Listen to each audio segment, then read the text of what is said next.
আসসালামু আলাইকুম বন্ধুরা, দেখেন আমার 2 নাম্বার শেডের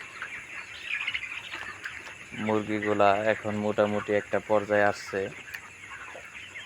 আপনাদের এর আগের ভিডিওতে দেখেছিলাম যে আমার এই শেডের বাচ্চাগুলো কি পরিমাণ ছোট বড় হয়েছিল। আসলে যত্ন করলে সবই সম্ভব, এটাই তার বাস্তব প্রমাণ।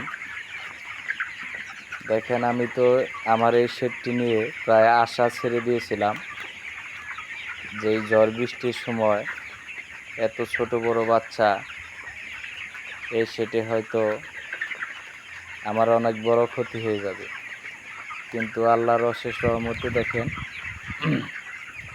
আমার খামারে মুরগিগুলা এখন মোটামুটি একটা পর্যায়ে আসছে।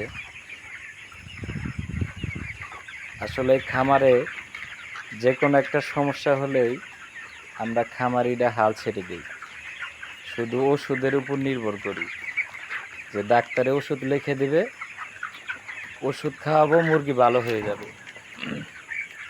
আমাদের যে একটা যত্ন আছে সেই কাজটা আমরা করতে চাই না। ব্রয়লার মুরগি জীবিত থাকলে ওষুধ খাওয়াতেই হবে, এটা স্বাভাবিক, কিন্তু আমাদেরও অনেক কাজ আছে যেগুলো ওষুধপাতি করে দিতে পারবে না। তাই অবশ্যই খামারের প্রতি যত্নশীল হওয়া দরকার।